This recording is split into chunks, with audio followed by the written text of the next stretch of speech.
Thank you very much for coming and welcome to the start of the Orwell Prize 2012 round. And thank you very much for coming out tonight. If you Twitter, that's our hashtag, so please do tweet on that.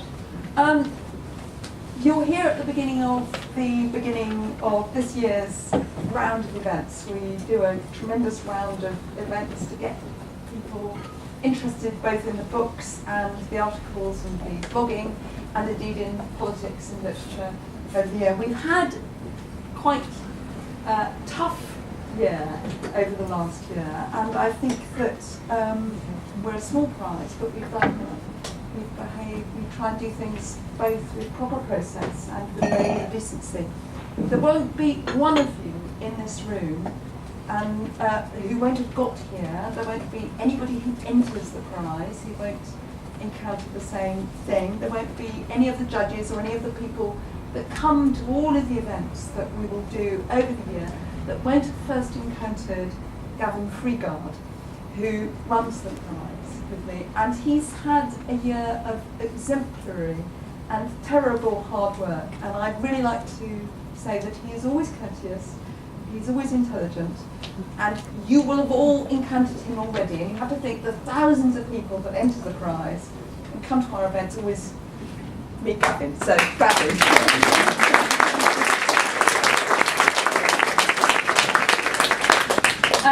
Every year we depend, because this isn't science, on the integrity and authority of our judges. And we ask them a lot. We ask them to read thousands of bits of newspapers and hundreds of books and blogs. We did come to the view last year, Gavin Instead came to the view that blogging was the new shed in the garden, that quite a lot of men could be sent off to blog in the garden. Go and write your 15,000 volume history of socialism in Tooting, darling. But we do ask a lot of our judges, and we do depend on them giving their time. So I very much, and bringing their experience and their imagination to choosing those writers who best exemplify Orwell's task, which is to make ambition, to make political writing into an art. Never, it seems to me, was there a year in which one wanted to pick out ideas with growth in them more than this year. We kind of, there's been a credit crunch, but we also need ideas that really point us the way forward. So it's an incredibly exciting beginning of a year in which I think we need some hard thinking and Orwell's values. So our judges this year are, we're very grateful for the Journalism Prize, Brian Cathcart, who's here, which is very honourable of him.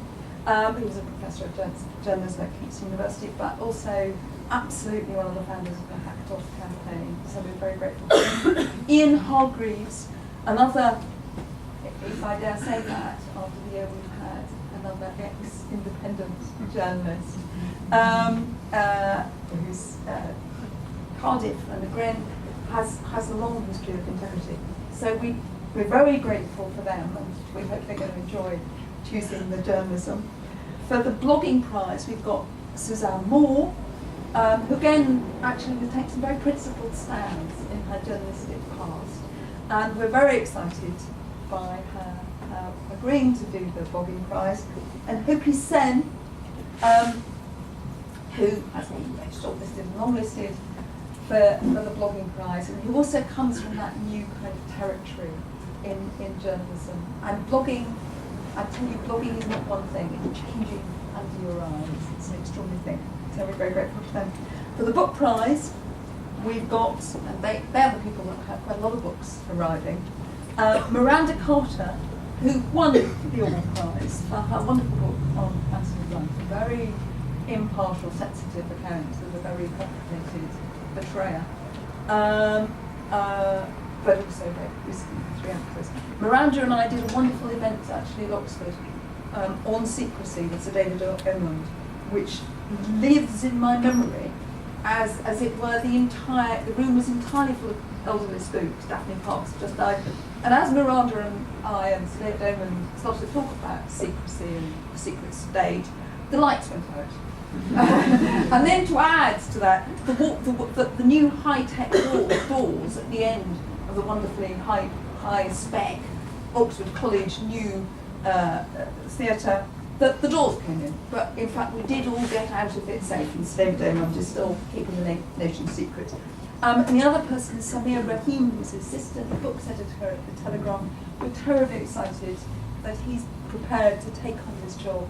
We really, and there's another, in case anybody gets anxious about it, there's only 2 book judges, there's another book judge yet to be announced. We're just finalising the details. But we're very grateful because we depend so much on those judges. But it's also fantastic fun. It's like taking a snapshot of the thinking in Britain every year, and that's a kind of great privilege and actually a very interesting thing to do. So I'd like very much to thank our judges. This year we've got a whole series of events. If you want to enter, you can now, from this moment, enter right this moment onwards, and they close on at the end of January. And we traditionally have long lists and short lists, debates and a big party, which I hope lots of you will come to in May. And as well as that, we will take arguments and debates about politics to Oxford and Cheltenham, to the London Word Festival, all over the country. We try and take things that we think will irritate people. So we're very grateful